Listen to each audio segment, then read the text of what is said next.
Okay, well, this is now the start of Who Watches Who, a Doctor Who podcast. I'm excited, nervous, and already I'm fiddling with food. Great. What are you eating? Yogurt-covered raisins. I bought myself a big pot of them, for like quite 500 grams worth of yogurt-covered raisins. I was like, that'll be a good snack to have on my computer desk, and yeah, it's basically finished. Over the course of like 3 days, I can't help myself when it comes to snacking. Neither can I. That's why I have to buy very little snacks. Yeah, I shouldn't have bought them, but like I was craving yogurt covered sweets, and they got rid of the fucking. I don't know if you ever had them, the yogurt covered Skittles, the Skittles dips, I think they were called. Yes, I remember those. Yes. My God, those were so good. And I think I was in the minority of people that actually liked them. They were all right, but a bit too sweet. They were. You weren't able to eat many of them, but yeah. I love yogurt covered sweets because I could taste the diabetes. Yeah, I know. Right. Well, this first episode we're covering the Christopher Ecclestone audio dramas that launched last week. Was it?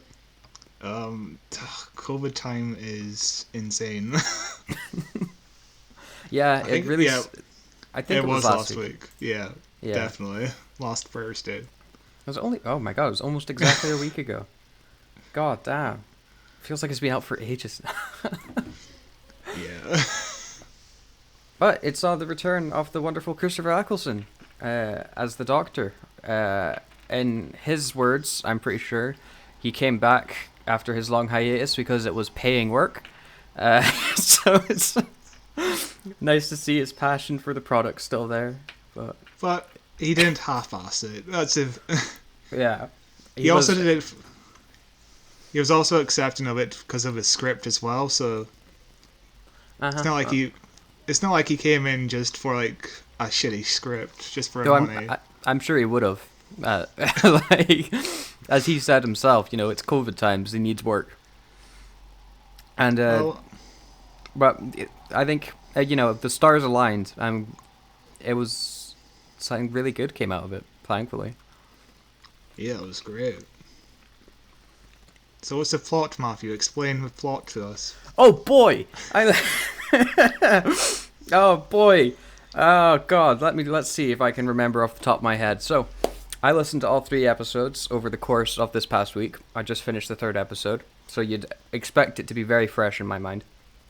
It's not. But first episode, we get the Doctor with this character called Nova, who's his companion across these 3 episodes, and who, quite frankly, I'm very vague on all the details to do with her.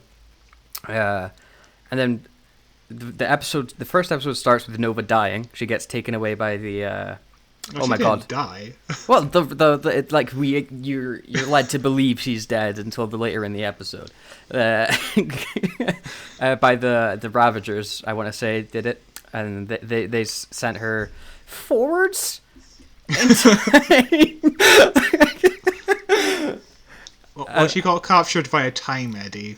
Yeah, that was it. A time eddy. That was the words I was looking for. And the Doctor ends up chatting to this weird old lady. And then my mind goes. A twist? What's a twist? Fuck me, man. I did listen to these. I don't remember what the actual twist was, but I remember in my head listening to it, trying to predict the twist, thinking, "Oh, this is going to be Nova. That's the big twist." But she wasn't Nova, unless I'm misremembering. But I don't think. She wasn't. Yeah, I got the twist fairly early on. Oh, really? What was the twist? Share it with me. Audrey, the old lady, was the lady who was in charge of the whole gaming system. My god, yes, I remember. Yeah, because they're in, for context, they're inside, like, Bits and Chits, what's it fucking called? Blitz and Chits from Rick and Morty? The big like, video game thing. And they all like playing fucking the VR game that Morty goes into. That's the basic premise, is they're in this big video game place. When stuff starts to go down, then I don't really remember what happens in episode 1. I remember at some point we're in the past and Roman centurions show up in like World War II London. Who played the main Roman? Man, I have no idea. who played the main Roman? He's mainly known as Potato Man on the show. Was it really? Yes, it was. It's Dan Starkley.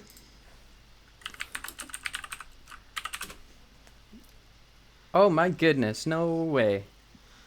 I would never have guessed that. I didn't look at the cast list at all outside of Christopher Ecclestone. Oh, dude, I recognized his voice straight away. Like, really? Like, he's an out of time person who's not really sure what's going on, and he's obsessed with war. He's pretty much playing the same character, but less potatoey. Yeah. For people that don't know who Dan Starkey is, he played Strax in Doctor Who. The thumb people. What were they called? The thumb people. The Sontarans. The Sontarans. I watched Doctor Who. I swear, my mind's fucking all over the place right now. God damn. Yes, that's cool. I would never have guessed that. He's great. Yeah, absolutely tremendous. I really like Strax. I miss him. I do not. Like their stuff in Capaldi's first season is like some of the best stuff in Capaldi's first season. I don't like what they did to him. I prefer the proper Centaurans, but we'll get to that at another time. Yeah, we're still trying to piece together episode 1 from this audio drama that I totally remember from like 6 days ago. You pretty much got most of it. Yeah. Yeah, this one compared to the other episodes does a lot of back and forth. Yes, like flashbacks and flash forwards and shit. I was totally confused by the framing device at the very start. Yep. Like, the framing device is the doctor telling the story to Audrey because she somehow wants to know the information, and I did not recognize it was a framing device. Yeah, there was a lot of weird things with this series. Like, this is my first audio drama I've listened to since I think I was a little kid, and like I got one for Christmas or something, so we just had it on. I never actually have properly listened to an audio drama from Doctor Who, at least. And the interesting thing that I had with it going in is most of the time they manage to paint a really good picture. They have great atmosphere, great sound design and stuff like that. And then every now and then I'll just get completely lost into what's happening and where people are. Like, especially with this first episode where it is, you know, it's like, oh, we're on this like futuristic video game thing. Oh, now we're back in World War II London. Like, no, I found the problem persisted throughout the whole series, like, because the Doctor kind of, a lot of the story happens out of order because the Doctor meets Audrey for the first. It's complicated. It is. I was when, you know, because Capaldi never really had that many. Not Capaldi. Oh my God, Ecclestone never had. You always do that. I don't know why they don't even look similar. Like, they don't even sound similar. I know, but Ecclestone's original series was never that timey-wimey, you know? He never did that many big sci-fi adventures where he's jumping from the past to the future to the past again. You know, whenever he ended up in a location, it was very much, oh, this is the location we're in for this episode. You know, he didn't do... you know, that's probably the limits of, you know, the time period and it having only one season and stuff with his Doctor, but... That's what I was expecting going in. I was expecting, you know, like, I don't want to say boilerplate, but like a Christopher Ecclestone Doctor Who episode, where it was more grounded and, you know, way less confusing.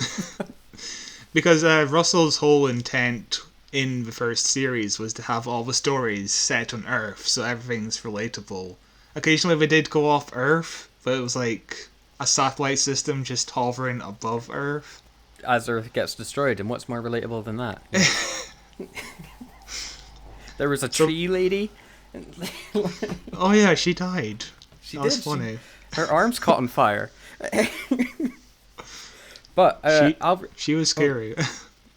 I rewatched that recently. She's surprisingly charming, and oh my god, is Ecclestone so charming in it? But so I'll read the synopsis for episode 1 of this audio drama, which was called "The Sphere of Freedom." There was 3 parts to this, and each part was split into 2. So that's like what, six parts, 6 20-minute episodes. Yeah, but that's only because we had the vinyl version. With with the proper release. With the proper release, it was all an hour long, 45 to an hour long. Wow, that sounds way harder to consume. It being split up like this really made it easy for me to be like, cool, I'll listen to 20 minutes as I make myself coffee and breakfast. Maybe that's why I forget. Absolutely it is. I was not awake when I was listening to most of this. But, you know, I thought that would be okay because I wasn't expecting it to be as complicated as it was. But this was some heavy time travel stories. It really was. I'm not quite used to that in terms of Christopher Ecclestone stories because he's a pretty straightforward doctor, really. Yeah, and you know he has his moments like that. You know, did he say fantastic? I feel like he said fantastic once. No memories. Yeah, I don't remember him. There was no big iconic fantastic moment, at least. But yeah, he shines as the Doctor still. Like his performance comes through spectacularly. Oh yeah, I can feel him bouncing around the room, and it's like he's in front of the camera, and it's like he's never left the role. It's strange. I feel like this whole series gets kind of limited by, obviously it gets limited by it being an audio drama. It's a whole different ball game to try and craft a story in that way. But this specific story, I think, really would have helped if it was slightly visual. You know, if there were, because then you could just the complicatedness of its back and forth jumping would be so much more useful if you could see what was going on. You know, it's Russell T Davies era Doctor in a late game Stephen Moffat trying to show off script. Pretty much, yeah. Not to say I didn't enjoy it. I very much did enjoy it. But the Sphere of Freedom. On the Sphere of Freedom, the Doctor is about to shut down an evil immersive games business empire. See, I didn't know that's why he was there. No, I read... I assumed he was there for a good time. When I made my notes, that was like the first thing I wrote down before I even before I even listened to the audio drama, so I knew what was going on. But I kind of rolled my eyes when I heard the plot, because I was expecting it to be just another, the video game industry is evil and we have to take it down because of capitalism, but it turns out to be fairly more complex than that. Yeah, they don't really touch on the video game thing aspect at all. It does sound kind of frightening. They mention like his VR game that's keeping the business afloat, that's really popular with these like unknown billionaires or whatever. But I mean, I might have not been listening when they said it. I don't remember them ever fixing that problem or coming back to it. It was kind of just there. Because the story goes fast and hard with it's the end of the universe. It really does. But the Doctor is assisted by a valiant galley chef called Nova, but his plan spectacularly fails. And who exactly is Audrey? Well, we know that now. we've covered who Audrey was. She was the owner of the shop, of the whole establishment. The shop.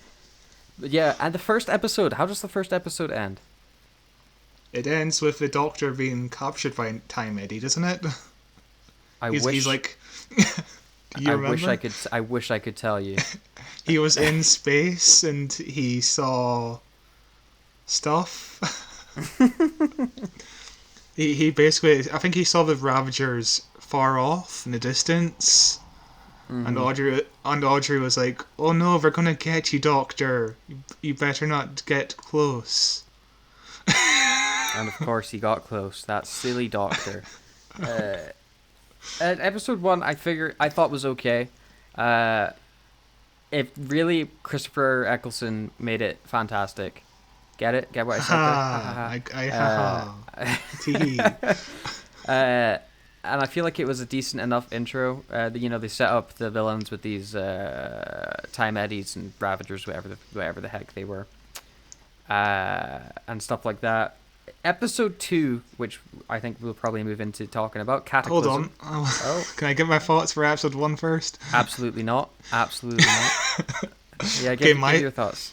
My favorite thing about episode 1 was the Doctor was stuck in 1959 with the Roman soldiers.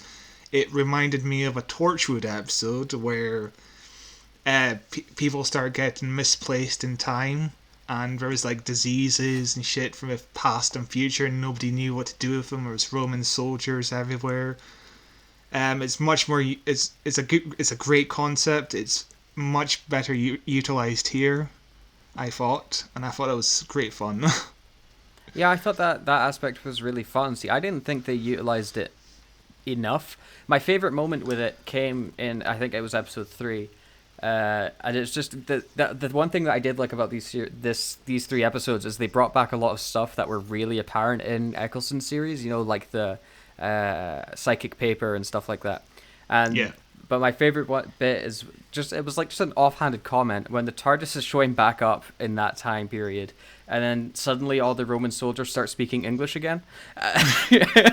It was like one of the soldiers or the general saying, it's like, "Oh, you're suddenly speaking English again," and I just love that little nod to the TARDIS changing the language for everyone to understand one another.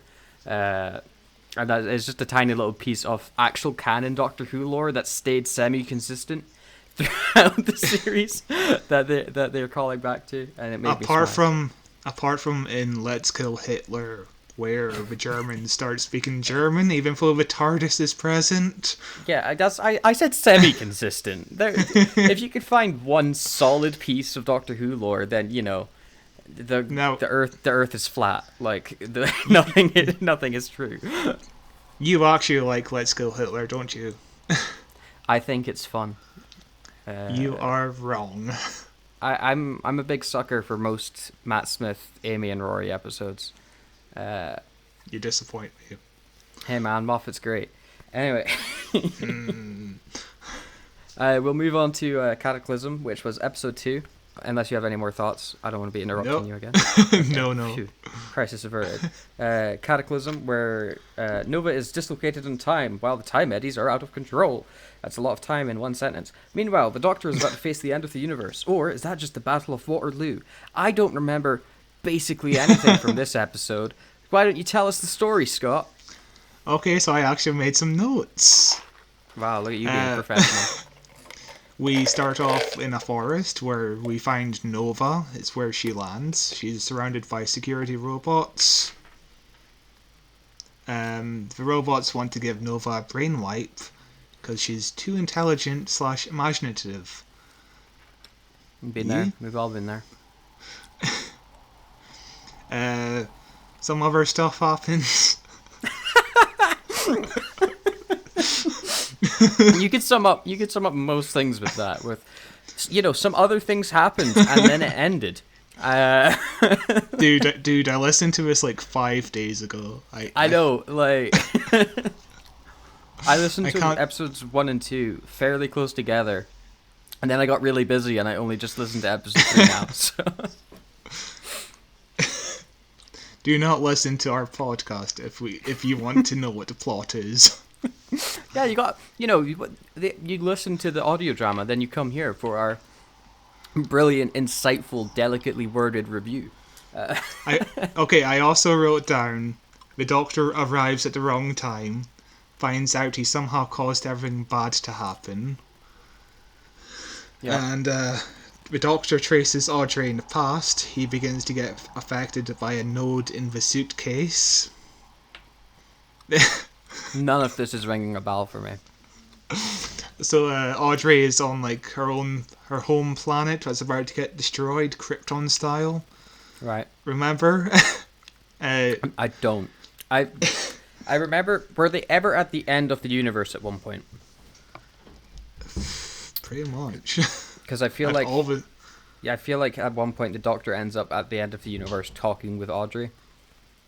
It might not have been. Mm-hmm. He was a ghost at one point. Yeah, but all I was thinking at that bit was like, where's me, the little Game of Thrones girl? Because start. She was hanging around. She was hanging around the end of the universe. She doesn't exist. She was. Why wasn't she helping out? You know, she was like the only other person there. No, she doesn't exist. Awful. It is one of the worst storylines, which I'm sure we'll cover. But. Hopefully not soon. Oh boy. What did you think of episode 2? I think it was the weakest one, mainly because I was confused the most. Really, I was the most confused by episode 3. I think episode 2 was probably the most forgettable, as clearly demonstrated by literally nothing what you said ringing a bell with me. There was a great bit where the Doctor is in prison and he shows a psychic paper to the security guard.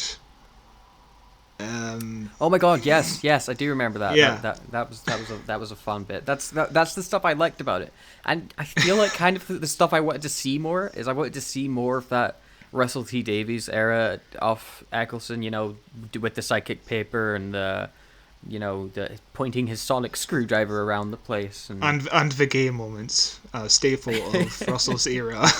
Yep, all of that stuff. I wanted all of it, and it was pretty far and few between, which was surprising. Are you confused about the timeline where this takes place? Because I am. 100%. So is this supposed to? Ask your question, because I have a theory. I've listened to this, and apparently it's supposed to take place before Rose. But in Rose, he clearly has just regenerated. So it doesn't make any sense. Yeah, that's... So, like, my theory for this, right? Because it being before Rose literally makes no sense and ruins everything about Eccleston's Doctor. Like, the whole point of Eccleston... Eccleston... attaching to Rose is she's the first person he meets as the Doctor, you know, and that's their whole big arc. Excuse me. That's lovely, and that's their whole big arc when he eventually turns into like David Tennant and stuff like that. Is, you know, she was the first person that the Doctor found when he had just turned, and even in the Rose episode, you see him like fiddling with his ears and stuff, showing that he's like just regenerated, whatever. The way that I see where this takes place, you know. At the very end of I think it's Rose, when the Doctor's like, "Do you want to come with me?" and she's like, "Nah." Yeah. And so he goes away. In that period, that short like 5-second period where he's not there, he goes off and does this, and then he's like, then he comes back and he's like, "Oh yeah, this is a time machine as well." So like, you slip it in right there, it'll work. Like, that's a good point. I was thinking the same way. Because it's been a fan theory for years. Mm-hmm. I think he just went away. Yeah, went on several adventures. Yeah, and that's I think the best place for it, because Rose is very prevalent for the rest of his time as the Doctor after that. So that's really the only viable time where he's away and they're not together, when there isn't something big happening. Where I think you could slip in this and many other adventures, because, you know, it's a time machine. Is it? Since when? That was the whole thing. God damn it, my Rose wanted to go with it. Oh no. I've been watching this show for 16 years. I've never realised. Well, I never knew what the S in TARDIS stood for. Scott? Space. I didn't know what the T in TARDIS stood for. That's how the joke would work.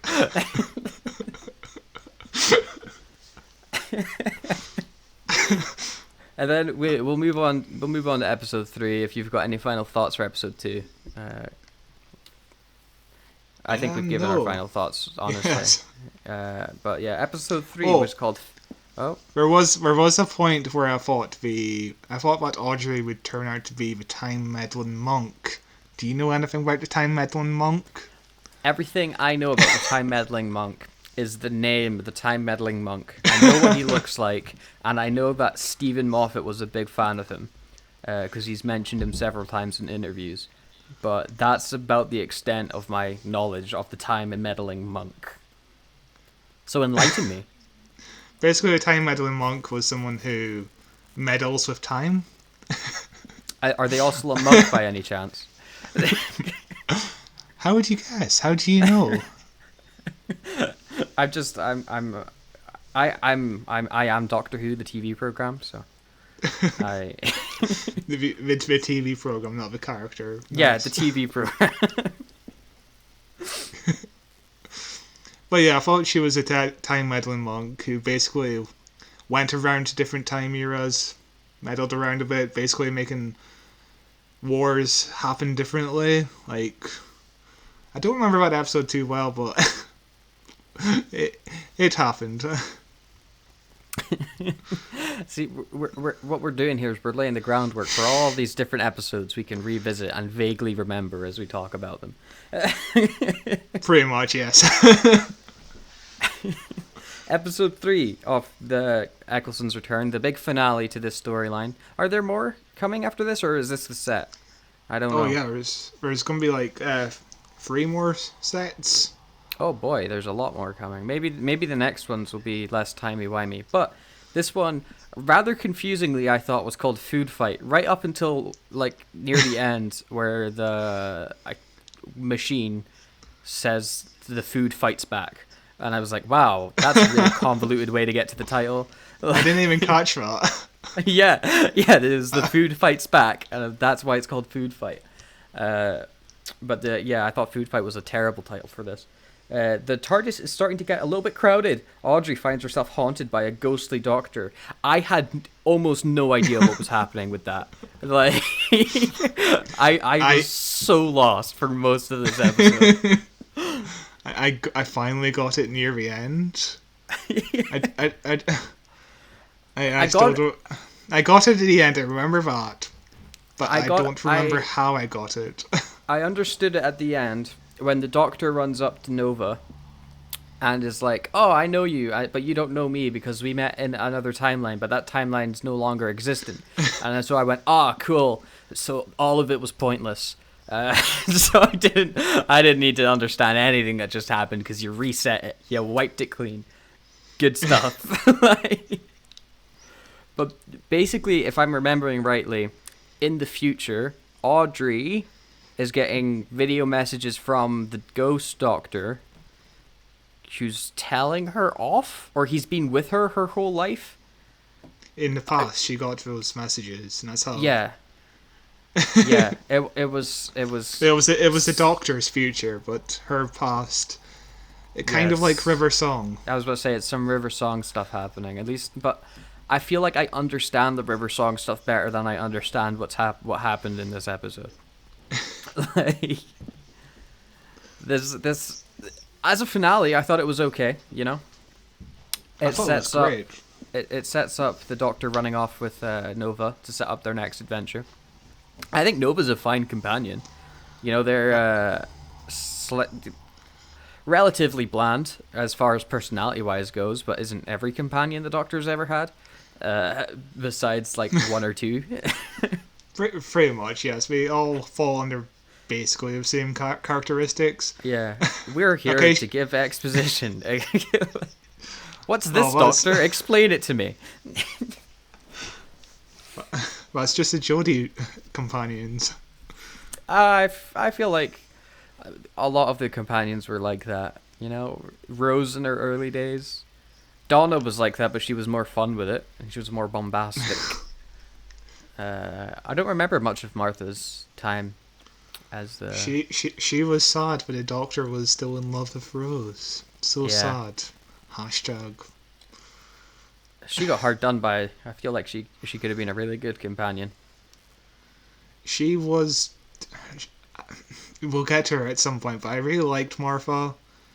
She was just let down by the whole Rose stuff, which should have never happened. I don't like that Rose was the soulmate of the Doctor. It was shit. Wow, I disagree. I never thought of them as soulmates, but I was just more. I understood their connection together more. We'll talk about it in a later episode, I'm sure. We'll talk about it next episode, Rose. Yeah. Because oh god, I could talk about it right now. My god, I got a lot of stuff on Rose. I loved them. But with the audio dramas specifically, yeah, this finale for me was, I would say, a decent ending to this okay series of stuff. I really liked that Audrey wasn't evil. It's like one of the rare quote-unquote villains where the Doctor meets who isn't evil. She was trying to do the right thing in saving the galaxy. Yeah. She was basically I have a few questions, actually. Yes? What were the Time Eddies, and what were the Ravagers?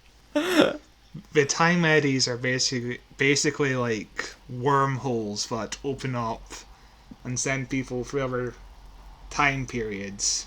So using weeping angels. It's using Time Lord technology, I believe, is what's said in the episode. Yeah. Oh, I remember that. I remember them saying. Yeah, I remember them saying it's possibly the Doctor made them himself, or they're from his people, or whatever. And then all I could think there was, oh, but isn't the Doctor the timeless child? Isn't he not really technically a Time Lord? Do not. It's too early for that. It's too early. But it's some heavy canon stuff. You've got a question. It's the biggest change in the canon. It literally changes so much with Doctor Who. So it's too early. So the question is, did the Time Lords / Gallifreyans make the Time Eddies, or was it whatever race the Timeless Children are? The Time Eddies were controlled by a device called a node. Ah. I guess it's some kind of like what I don't know what it is, but I guess it works similarly to how the TARDIS works, except like less technology wise. The Ravengers, I don't quite understand it. Yeah. But that's how you can sum up this entire 3-episode arc. Is I don't quite understand what happened, but I think I get it. Like that's a lot of Doctor Who for me. I'm too dumb to understand too much of it. But I don't think the actual like main series stuff is as complicated as this audio drama was. No, dude! I listened to some of his speeches, especially like during the Matt Smith era. I'm like, I do not understand a single word you are saying, Mr. Chin Man. I loved Matt Smith's speeches. They were some of my favorite Doctor Who speeches ever. I am the Doctor, constantly overplaying him. I loved it. I loved his speeches. When he's in the Stone Circle or whatever, shouting at all the aliens. Stonehenge? Yeah, so good. And then when he's shouting at the big planet, he's like, take all my memories. Oh my god, so good. So good. But basically, back to when he's shouting at the Daleks. Oh god damn. But back to my understanding of what the Ravengers are. So they're kind of like these little blobs of things. I imagine them to be like little circles of light, and they basically eat time, but working backwards. Honestly, that just made my brain blue screen. Like, but they're basically eating time backwards, and the only thing that fends them off is the emotion of fear. So that's why Audrey has all these people who's displaced into these little virtual reality games. Understand? No, I straight up just don't get that. I like it could be because it's like 10 to 10 at night, but it just it's some dense sci-fi for Doctor Who. Like that's I like I get it. The audio dramas are for the the core fan base of Doctor Who that are really into everything Doctor Who. Jesus Christ, is it? I wouldn't we're using this as a stepping stone to get into the audio dramas and talk about other Doctor Who spin-off stuff and things like that besides the main series. I don't think I would show this to someone as a way to get into audio dramas. This is so complicated. It's like it's complicated enough to where I understand it somewhat, but I need to never listen to it to fully understand it. And and if like someone's like a casual fan of Doctor Who, and you're like, oh yeah, there's like thousands of hours of this audio drama stuff that's really dense, I can show you a way in. This would not be my first one to show them, because I feel like this would put someone off listening, if they're this complicated, where you're like, oh, I have to actively pay attention to everything that's happening right now as I'm on the bus on the way home. Like, I found myself wanting to listen to more after listening to this. I think it's a great stepping stone, honestly. Wow. From a production standpoint, I can get it, because it's so well produced, so well put together, and creates it like you feel like you're just listening to an episode that you're just not looking at on your phone. But it just, I don't know if it would be a good starter for casual audiences. That's just my opinion on it. But dude, wait till we get to Ghostlight. Is it even more complicated? Yes. Oh boy. It's a crazy episode from the Sylvester McCoy era. That's an era I have basically no experience in. So it is an era that should have not be. The show shouldn't have been cancelled during his tenure. That's all I'm saying, because he's the only Doctor that gets mowed down by a machine gun. That's how he regenerates into Paul McGann. Oh God, you're right. He gets completely butchered by a machine gun. he steps out of the TARDIS into just America, get blown down immediately. That was not a great movie. And the Doctor is half human. Yeah. What were you saying about? Oh my God, I don't remember. I was talking about Sylvester McCoy. Yes. So Sylvester McCoy, he came on the heels just after Colin Baker was fired, and the scripts were really shit to begin with. But then, like series 25 or series 26, the scripts started getting better. Like Remembrance of the Daleks is one of his last stories, and it's excellent. He should have gotten a bigger chance. Really. I think that's the one really good thing about these audio dramas existing, is it lets the Doctors continue. That didn't like Paul McGann's Doctor has quite a few audio dramas now, if I'm not mistaken. Oh, he's got like millions. Just because he really wanted to be the Doctor, and he just didn't get a chance. And they gave him that special during the 50th anniversary where you see him regenerate into the War Doctor. Yeah. He got real hard done by. I just wish he was in the actual special. Yeah, I know. He got so hard done by. It's but at least he can live on in this audio drama realm, which I'm sure we'll cover some of his episodes, because he's a Doctor who I'd like to know more about and experience outside of the movie. I've only listened to one of them. It's like the first episode of a series where it's a Dalek episode and Hayley Atwell's in it, and it's pretty good.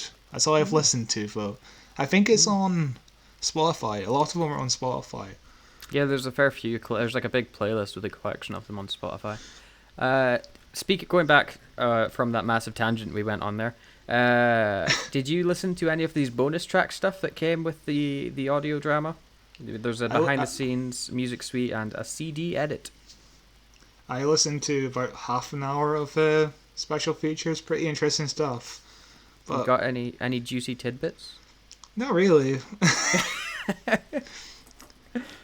Because I did not have time to listen to them. But I do hear Nicholas Briggs and Christopher Ecclestone go into stories about making of a TV episode Dalek. Ooh.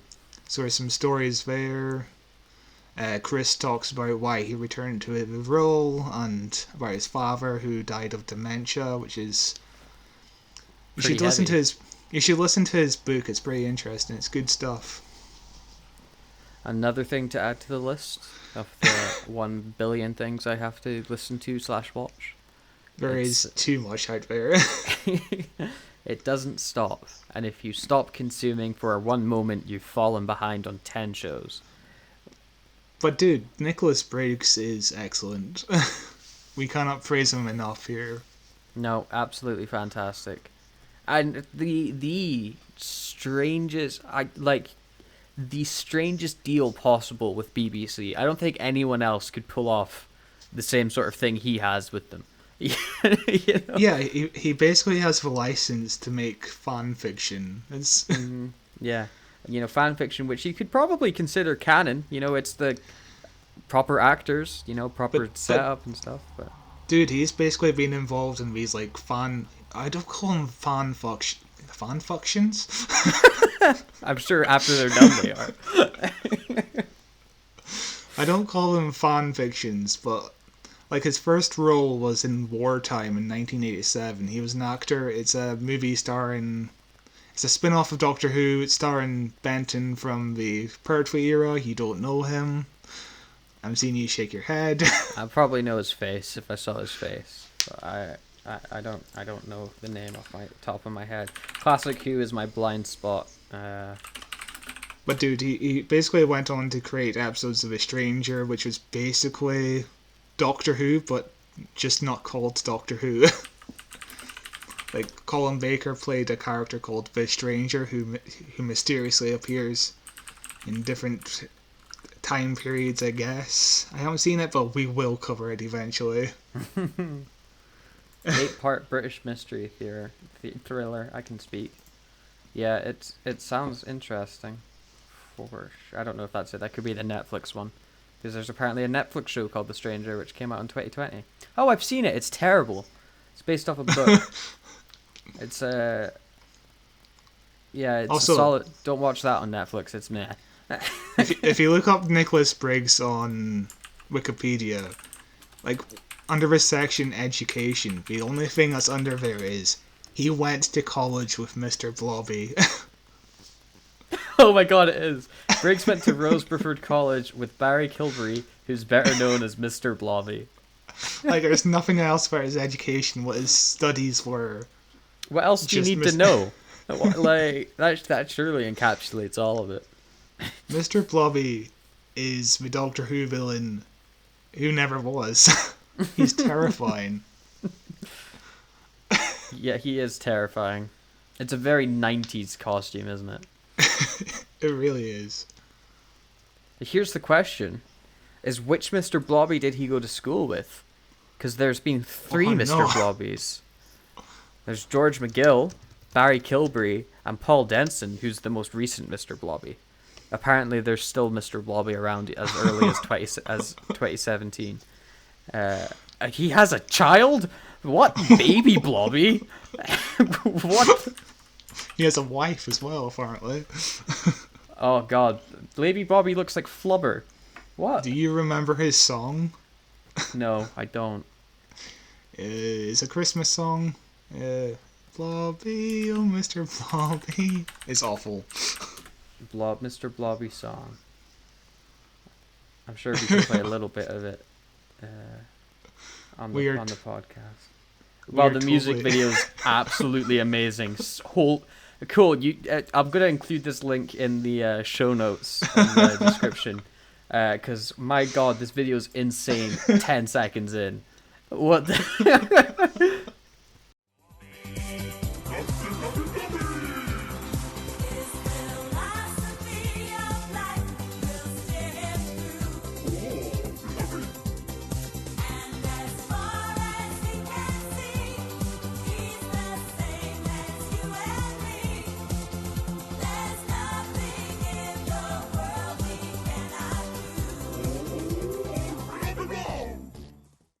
Oh my god, that is nightmare fuel.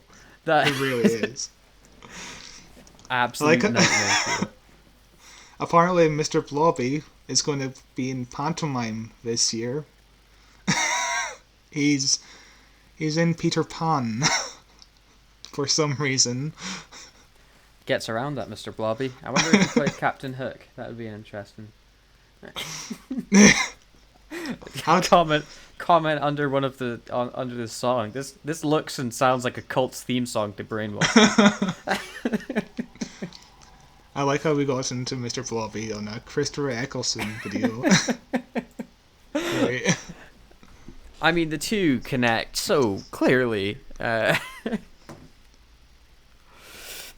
I'm sorry, but back to Mr. Blobby.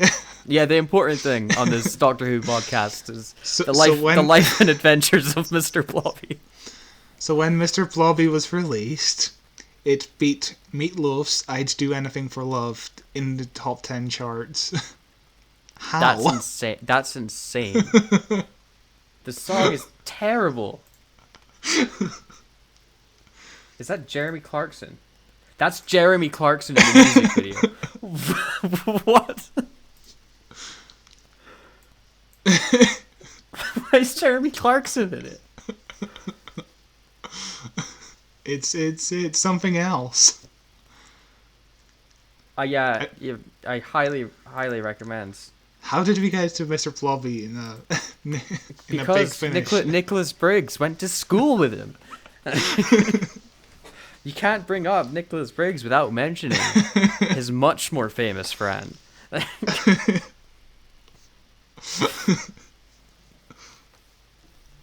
yeah, anything else to say? For my final thoughts on, I guess, Ravagers for Christopher Ecclestone's big Doctor Who return. It's absolutely fantastic to see, or to hear even, not to see, Christopher Ecclestone back as the Doctor. Oh my god, I did the same pun. I didn't even do that one consciously. I think Ecclestone... I loved his Doctor. He was my first Doctor watching Doctor Who. And he still has the complete energy for the role. And, you know, with him coming back with the audio dramas, I can fantasize a bit with this. You know, we're coming up to the 60th anniversary.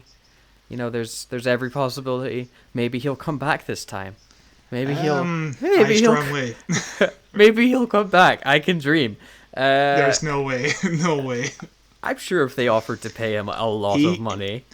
When he was asked by Lorraine if he was going to return to the role, he says, "When hell freezes over." So hell's frozen over because he's come back. So, but I think we'll hear him in a Big Finish 60th anniversary story, and he'll probably be with like Tom Baker, Peter Davison, Colin Baker, Sylvester McCoy, Paul McGann, David Tennant. Him with David Tennant would be an amazing audio drama. It's going to happen someday, I guarantee. But it would be even better to see it on screen on the 60th anniversary, where they bring back how many New Who Doctors have we had now? There's Ecclestone, 5? Tennant, Matt Smith, Capaldi. It's 5. It's 5. So, and Jodie is apparently regenerating at the end of this season. I don't allegedly. think that's going to happen. Allegedly. So if we get the 6th Doctor, or of the 6th Doctor of the New Who, and they lead into the 60th anniversary, then we can have all 6 Doctors from New Who come back and visit. Absolutely amazing. It writes itself. You know, it's got to be the 6 Doctors on the 60th anniversary for the 60-minute special. That way we can all hail Satan, as Doctor Who encourages us to do. If Jodie doesn't regenerate, you could get Joe Martin. You could, but that would also acknowledge that the Timeless Child storyline happened. I do not mind the Timeless Child story. I like Joe Martin as the Doctor. I thought that was a fun twist, but I thought the Timeless Child was bad. It was bad. I like how we're already on to this. It's so big. You can't ignore it. There's certain things you have to at least plant a seed I'd talk about. But again, back to my final thoughts. I thought the story itself was so fucking complicated for an audio drama, especially for my first one I've ever listened to. I was completely taken aback by how timey-wimey it was, and I love time travel stuff. So I did thoroughly enjoy it, as much as I was pretty lost for most of it. But I think that's partly down to, not expecting it to be like that and choosing the wrong time to be listening to it. So and also because you're stupid. Yeah, also that's probably the biggest factor. If I'm being completely honest, I have a tenuous grasp on the English language as it is. But yeah, I thoroughly enjoyed listening to it, and I'm very much excited to see what the next stories bring. What did you think? Well, I'm just going to basically tell you what the next story is. The next story is he's basically going to answer calls throughout time and space, calls for help, which will take him away from the Nova storyline, which we're basically doing an attempt to not have Nova be a companion, which I like, because Rose is the only companion. Yeah. But they did really set up Nova being a companion. We totally missed out the ending. Remember when it was revealed that Nova was a fan of Doctor Who? Yeah. Yeah, oh my god, we did. Oh my god. Totally complete. Where the Doctor's like, "You're a nerd! You're a loser!" Like, she gives the episode count of Doctor Who as well, like 800 and whatever. Yeah. That's Doctor Who. She's a fan of Doctor Who. She's a fan. The show got weirdly meta at the end. I can't believe we forgot to talk about that. That bit actually made me really smile. I was like, that's kind of fun. Where she's this big sci-fi nerd for this old 2D show. Like, the whole mystery was, why is she so knowledgeable about time travel? Because she watches Doctor Who. Which, really, if you watch Doctor Who, I feel like you have less of a grasp on time travel than most people. Because it makes no sense most of the time. Absolutely true.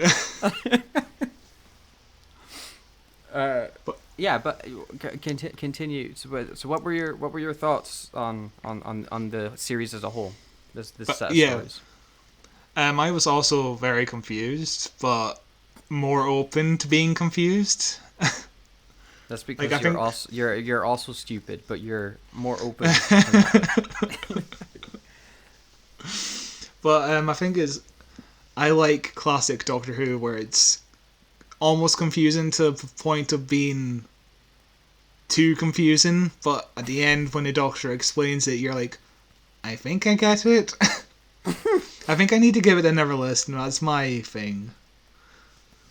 Yeah, I think I probably would need to give it another listen, but whether or not I'm going to have the time to give it another listen is another thing. Because these are like, what, an hour a piece? Really. The whole thing is like 2.5 hours long. Mm-hmm. Yeah, because the first episode I feel is probably the shortest one. Yeah, it was like 45 minutes, and the second was like 50 minutes, and an hour. Yeah, and then the last one was like an hour long. But it's good. I would recommend it. I would give it a big old listen again if I could, mainly just because I know what to expect now. And I think that was, it's partly down to me doing completely no research beforehand. Like me and Scott were chatting about it a lot, but like my research went, Ecclestone's coming back. That was it. I basically didn't know what the story was before I listened to it either. Like 2 seconds before I started listening to it, I was like, let's Google the synopsis, read it. This is what it's about. And then I jumped straight in. That's more than I did. I just jumped straight in. But yeah, I would recommend it to people. I would give it like a 4 out of 5. I would give it, I'd say a 7 out of 10 to be different than your 4 out of 5. I'm going to say 10, double, even higher. Actually, that sounds low. I maybe an 8 out of 10, because I can't. It's very well put together. Just from a It really technical is. standpoint alone, it's ridiculously well done. Like, you can tell just Christopher Ecclestone is just happy to be back in the role, and I stan him. 60th anniversary, baby. No way. Imagine if he does. It will be amazing. But that does us with this part of the episode, or maybe the whole episode. I don't know what the structure's like. Are we doing a news segment? Is there news? That'll be by the end of a month. We're doing one news segment at the end of a month, and here we'll use this moment to explain the show. So basically, every Friday, apart from the last Friday of a month, we will review an episode or a book or an audio drama. We will do anything. Yeah. But I'm going to not interrupt till you're done talking. Go. So basically, the first few Fridays of the month are just going to be us reviewing a story. The last Friday of the month will be us discussing what's going on in the Who-niverse. All the news, We also accept viewer questions, so email us at... what was our email again? Our email that I 100% know off the top of my head is... We're new, give us time. Is whowatcheswhopod@gmail.com. That's whowatcheswhopod@gmail.com. Or just leave a comment on if you're watching this on YouTube, leave a comment under the thing. If you're listening to it audio-wise, email. Or send a message to our social medias. On Twitter, we've got a handle, I'm sure. What's our Twitter handle? Oh my god. We are not prepared, are we? Our Twitter handle is famously, as we all know. Oh my god, my phone's running real slow right now. Please load. Twitter isn't responding. Okay. Hold on. I got it. Our Twitter handle's @WatchesDoctor. So you could tweet us, give us a big ol' follow, or you could message us on our Facebook page, facebook.com/ Who Watches Who, a Doctor Who podcast, which you can find us there as well. Easy peasy.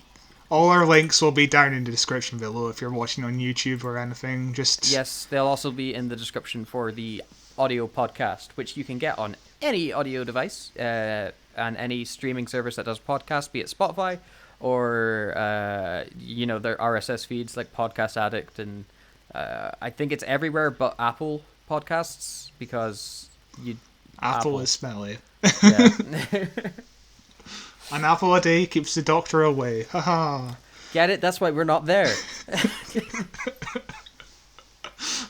But yeah, I assume at the end of every episode we'll tell you what we're doing next week, for obvious, so you know what to expect if you want to watch /listen/read going in beforehand. For the first...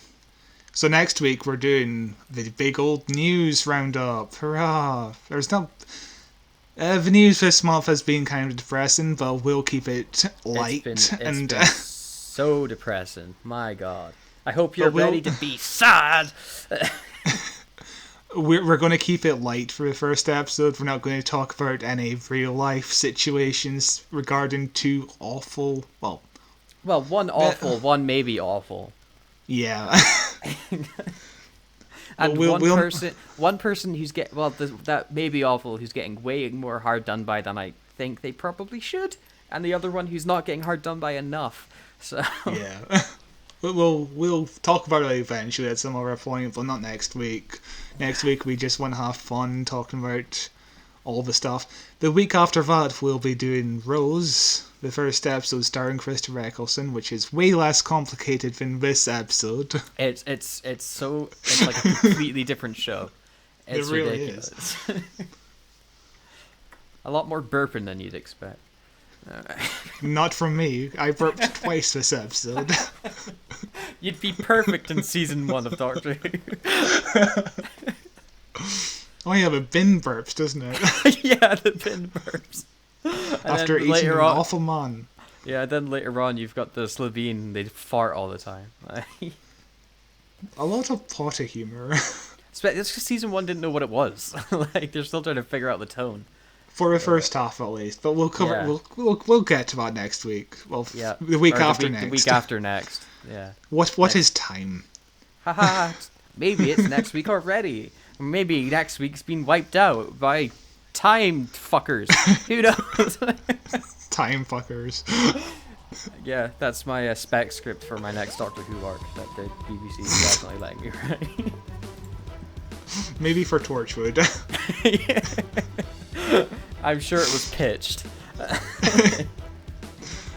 But yeah, we'll see you next week, guys. Yeah, this has been Who Watches Who, a Doctor Who podcast. I can add all this stuff in post. Okay, bye-bye.